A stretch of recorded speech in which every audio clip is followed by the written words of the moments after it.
What is going on, guys? Jason Burke here, Styles Clash for Life, coming at you on YouTube, and today I've got some football focus for the final time in the 2020 regular season.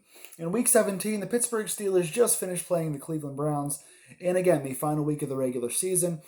Pittsburgh coming in had nothing to play for. They were jockeying for either the second seed or third seed with Buffalo. But there's no bye for the second seed anymore. It's now a 17 playoff, so there's no bye for seed number 2. Buffalo was way ahead of Miami in this game, so they had the number 2 seed locked up. So Pittsburgh was already locked in the playoffs, already won the division, was locked in the number 3 seed. So they had nothing to play for. So they came in today. Lots of guys missed out. Big Ben didn't play, so Mason Rudolph started in his place. Marquise Pouncey at center was out for rest as well. So J.C. Hassenauer got the start. On defense, a bunch of guys were missing. We kept Cam Hayward and T.J. Watt out of the game for rest. Joe Hayden was out for COVID. He was tested positive for COVID this week, so he missed the game. Terrell Edmonds at safety was out of this game due to injury, so we had Sean Davis come in. There was probably a few other guys as well that missed. But yeah, pretty much guys on every level of our defense were out of this game as well. So plenty of starters missing and rested. So Pittsburgh had nothing to play for. Cleveland was playing for a playoff spot. Cleveland was in this spot where if you win the game, you're in. If you lose the game, you're out. So Cleveland, after such a long drought of being in the playoffs, was playing for everything versus Pittsburgh, who was playing for nothing. So you kind of expected to lose this game, which the Steelers did, but it was about the chance for Mason Rudolph. The Steelers organization drafted Mason Rudolph pretty high, and they were big fans of Rudolph. Rudolph came in last year. He started when Ben got injured. He didn't play very well. He got benched for Duck Hodges, a fourth-round preseason quarterback. Hodges then eventually started playing poorly when the league caught up to him as well, so Rudolph came back in to start at the end of last year and didn't really play very well either. So this was potentially Rudolph's last chance to prove to Pittsburgh fans that he could be and the organization that he could be the starter in Pittsburgh once Ben goes, and also could be an audition for Rudolph for another team. To be a young quarterback who has potential, who could play for somebody else. So this was a big game for Rudolph, and he was playing against several Browns defensive players that weren't in the game either. 2 or 3 Browns cornerbacks tested positive for COVID, and I think somebody else on the Browns front 7 as well. So the Browns are without 2 or 3 players on defense. So this was the kind of game that would suit Mason Rudolph if he wanted to actually prove the naysayers wrong after a bad year last year. He's now had a chance to be on the bench behind Ben, learn behind the Hall of Famer, and take a year to improve. And this game was about seeing what he could do for Steelers fans. And to be honest, when I read you his stat line, it's going to sound a lot better. You're going to think he improved based on his numbers today. He did not. That's the difference between reading a stat line and being able to watch and analyze the game. Watching him play, again, his completion numbers aren't too bad. His yardage is pretty good. He got a few touchdowns. But what it came down to was he was throwing a lot of short out and comeback plays, which receivers were breaking tackles and getting downfield. He was throwing a lot of dump offs to Connor, and Connor would break tackles and make longer plays than he should have. And he was throwing up a lot of 50-50 balls downfield. He threw plenty of these balls up downfield, and the receivers just got better positioning and just outran the defenders and made some really nice contested catches. Claypool did it twice. Deontay Johnson did it twice. I think Juju did it once. So, 4 or 5 times, deep balls downfield that were just thrown up in the air and prayed for. Basically, the Steelers came down with because they have superior talent and they had better positioning. So, again, that's going to inflate Rudolph's completion numbers and his yardage numbers. But he was just throwing the ball out there and letting his receivers make plays, and he wasn't doing much to help the team at all. To be honest with you, I was not really a fan of how he played on offense. Defensively, again, a lot of guys weren't out there. No Cam Hayward, no T.J. Watt, no Joe Hayden. So you can't hold too much against the defense. They allowed 24 points total in this game. They had a hard time, I will say this, they had a hard time defending against the tight ends and the slot receivers. Cleveland intelligently put their best receiver, Jarvis Landry, in the slot. He's probably the best slot receiver in the NFL as far as across the middle contested catches.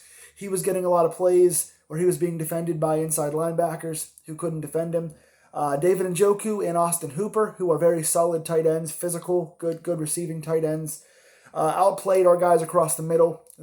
They were doing short slants and stuff in the middle of the field against Sean Davis, Avery Williamson, Jerome Elliott, a bunch of backups in there getting abused by the solid starting players in the slots for Cleveland. So Cleveland had a nice, solid passing approach there. Baker Mayfield looked pretty spry on his feet, got a few nice running plays. He's a pretty underrated quarterback in terms of his agility. He was making a few plays on third down and stuff. When there was coverage downfield, he was making plays with his legs. Cleveland's got one of the better running attacks in the league. While we did a good job, Holton, Kareem Hunt, Nick Chubb really had a big game against us. He didn't play in the first matchup where we destroyed Cleveland, so he played very well today. He had over 100 yards and a touchdown. He broke a 40-plus yard touchdown on us. Had a bunch of other nice runs. I think he had about 107 yards on the ground today, plus a touchdown. He was pretty much their number one guy as far as their offense goes. So, again, using the tight ends, using the slot receiver, and pushing our line back. Good blocking on the offensive line for the Browns. Pushing back our kind of regular, kind of backup defensive line out there on defense. So Cleveland played the better game today and deserved to get the win they got. That being said, Pittsburgh kept it close. In spite of our stars and veterans sitting down, Pittsburgh showed some heart. They got off the field a couple times on third down. We had some nice pass rushing, especially later on in the game. I was really impressed, and I'll read some stats, but I was really impressed with Alex Highsmith getting off the ball. He only had 1 sack in this game, but I think he had 6 tackles overall, and about 2 or 3 times where he wasn't credited for any numbers, he pushed the ball back. He pushed the quarterback into another guy. So twice on 2 sacks, Highsmith got around his guy or spun inside around his guy and forced Baker into another guy of ours in the backfield for a sack. So Highsmith got 1 sack of his own and also forced 2 more. Playing very well off the edge today. One of his best games as a Steeler. Also, Chris Wormley. Chris Wormley had a nice game today. He got a sack in there. He also forced another sack outside to Highsmith. Try saying that 5 times fast. Wormley pushing the pile back. He was the guy we traded for from the Ravens in the offseason. He's only started, I think, 2 games this year. I think he started 1 or 2 games when Tyson Alualu wasn't playing. Came in today, played pretty well, got a sack, and got a few other forced sacks on his penetration. So those 2 guys especially, I like what they did today. Avery Williamson had a hard time covering on defense, but did have 6 tackles. He's good in there on the run game. He's around the ball a lot. He's good in blitzing. He's not the best cover guy, but he plays pretty well with the inside linebacker spot. And for all the injuries we've had this year, I like what he did today overall. But Pittsburgh overall loses 24-22. We were down by, I think it was 14 points, 16 points, something like that. Came back and got a touchdown and an extra point, and then came back, got a stop, got another touchdown. We're down 24-22, going for the 2-point conversion with less than 2 minutes left to tie it up, and we didn't get it. So Mason did convert a nice throw downfield to Deontay Johnson. It was more Deontay running and getting himself free and making a contested catch. There were 2 defenders in the area, so I wouldn't put it too much on Mason, but he did get the ball there. Deontay made a nice play, and then Juju made a nice short slant for a touchdown catch to get us to within 2 points. So Pittsburgh did fight valiantly and come back in the end in the fourth quarter and almost get there, but just fall short. Either way, Pittsburgh falls to 12-4, and I will take 12-4 in the 3rd seed in the AFC. Not bad at all. Here are the stats overall for us. Mason Rudolph, 22 of 39, 315 yards, 2 touchdowns, 1 pick. Again, a lot of that is going to look better on Mason, but it's not. It's more on the wide receivers. Chase Claypool made a nice jump ball catch, 50-50 ball where he boxed the guy out and made a nice touchdown catch. He had 2 other catches downfield that he did that as well, where he got better positioning, fought for it, and caught it, where it could have been either guy's ball. Deontay Johnson made 2 deep catches that were pretty much on him as well, and Juju got a couple of those too, plus a nice touchdown. So it was more on the wide receivers playing very well downfield, boxing guys out and making good hands catches, and breaking tackles to make short plays into long plays. But either way, Mason Rudolph did have 2 touchdowns and 1 pick. The pick was horrible, but there was a lot of pressure also on Mason. I will say the offensive line didn't play their best game today. A lot of pressure in Mason's face. So that being said, not going to put this all on Mason, but he didn't play a game as good as his stats looked either. James Conner did get over 4 yards a carry today, but didn't get a whole lot of carries. 9 carries, 37 yards, plus 5 catches for 25 yards. He did make a lot of guys miss.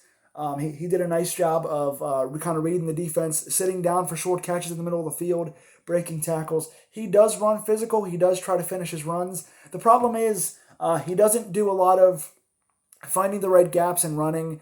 The offensive line doesn't help. They're not very good run blocking.